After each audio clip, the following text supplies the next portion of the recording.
During the playoffs this past season, I did a video on just how badly Julius Randle was killing the Knicks in their playoff series against the Miami Heat, which they would, of course, go on to lose after one of the best seasons the Knicks had had in their basketball history in over a decade. But at that time, I also thought it was important to bear in mind that Randle, although he was having a poor series, is still one of the best players on that team.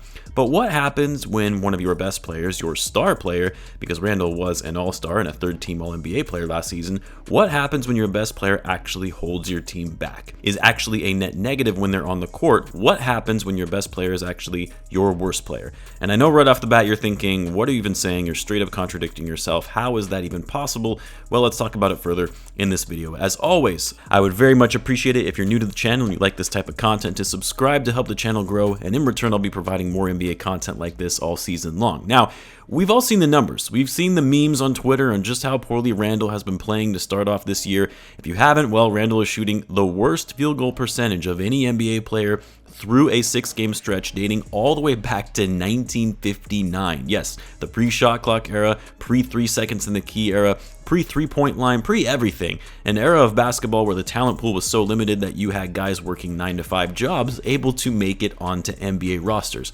27% is how bad Randle has been shooting from the field thus far. That's not even from the 3-point line, which he is also shooting poorly from a putrid 22%. But 27% on all shot attempts mid-range in the paint around the basket, safe to say Randle is having one of the biggest shooting slumps of his life. But if I'm the Knicks, that's not what I'm concerned about, because eventually Randle will get it going again. His shooting efficiency will eventually regress to the mean.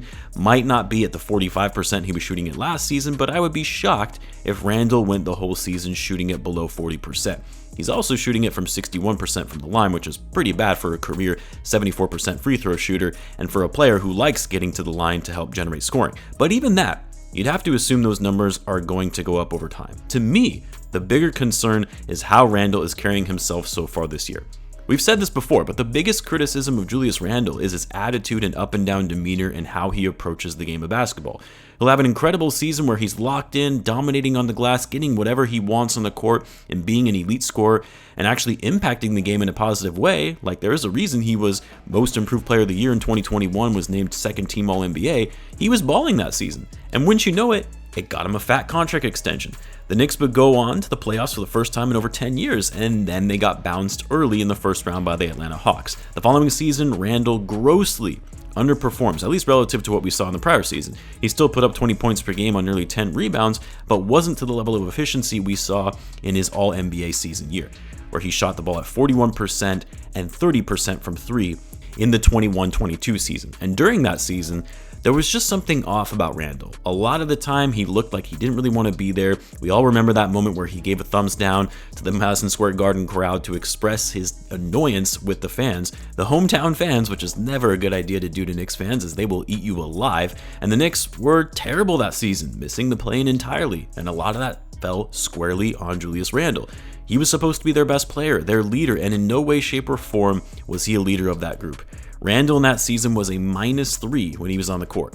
Then, of course, the Knicks regrouped. They added Jalen Brunson in the offseason, which was a huge win for them and one of the more underrated pickups of that offseason.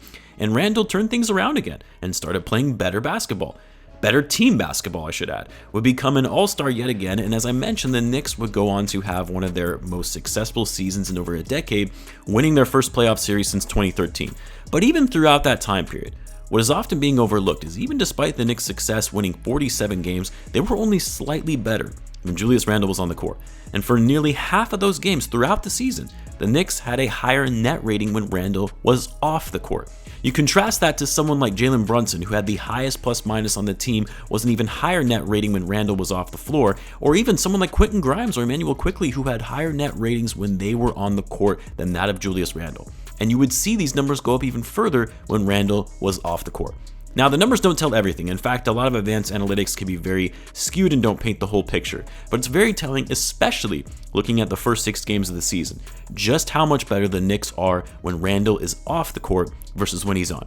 Randle currently is sporting a box plus minus of -4.1 and a -8.5 per 100 possessions, which is the worst on his team among starters.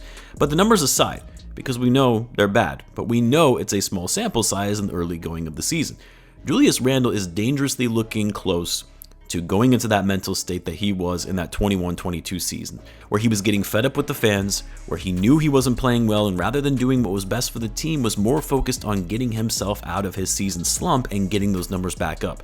Julius Randle is a talented player, no one is questioning that.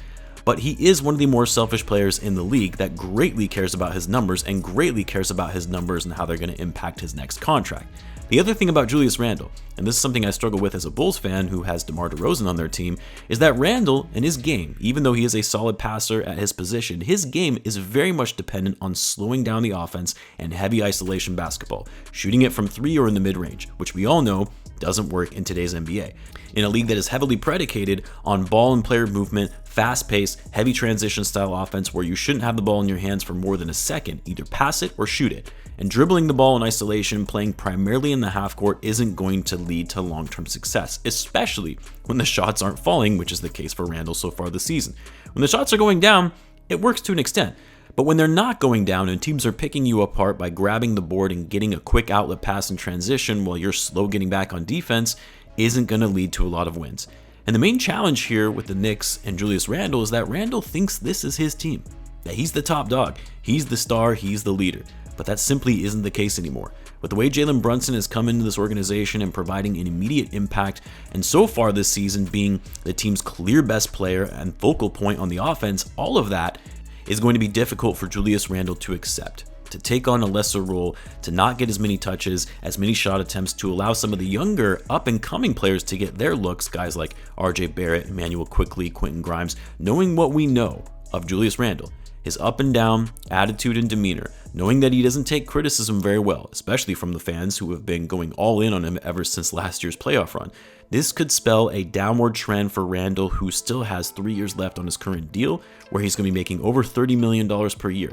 And if I'm the Knicks, knowing what we know of Randle's history, knowing that the team is up and coming with Jalen Brunson as the group's leader, and knowing that a player like Randle is only going to hold this team back even further and also eat up a good chunk of their cap space, it would behoove them to find a trade for Randle, which, yes, I'm aware his trade value is going to be insanely low at the moment because a lot of teams are going to be wary to take on a player who has been inconsistent year to year, a player who doesn't have a team-first mindset, and a player who is still owed a lot of money remaining on his contract.